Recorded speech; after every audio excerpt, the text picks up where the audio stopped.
Hello കൂട്ടുകാരെ, നമ്മളിന്ന് ഉണ്ടാക്കാൻ പോകുന്നത് കപ്പപ്പുഴുക്കാണ്. അതിന് വേണ്ടിയിട്ട് നമുക്ക് നല്ല പായസക്കൊള്ളി എന്നൊക്കെ പറഞ്ഞിട്ട് നമ്മുടെ നാട്ടിൽ കിട്ടുന്ന കൊള്ളി എടുത്തിട്ടുണ്ട്. നമുക്ക് കഴുകി നന്നായിട്ട് എടുക്കാം. അതിലേക്ക് ആവശ്യത്തിനുള്ള ഉപ്പ്,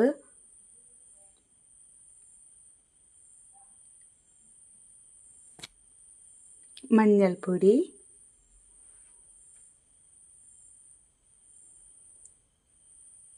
വെള്ളം ഒഴിച്ചു കൊടുക്കാം. ഇനി അതിലേക്ക് കുറച്ച് കുഞ്ഞുള്ളി, വേപ്പില, ഇഞ്ചി, വെളുത്തുള്ളി, പിന്നെ മിളക്. ഇത് നമുക്ക് ചതച്ചിട്ടെടുക്കണം.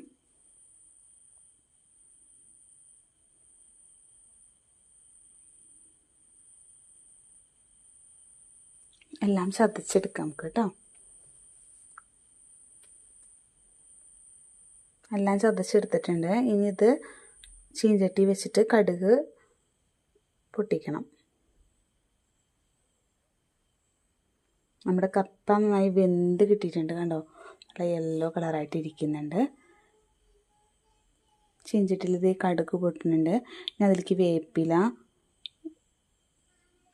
ഉള്ളി,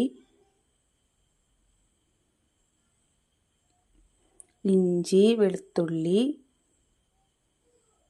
പച്ചമുളക് എല്ലാം കൂടിയിട്ടിട്ട് നന്നായി വഴറ്റാം.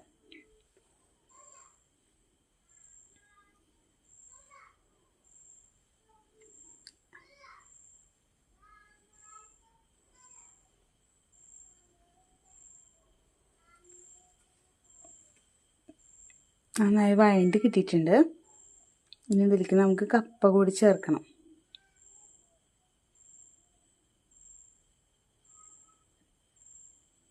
കപ്പ ചേർത്തിട്ട് നന്നായി ഇളക്കാം.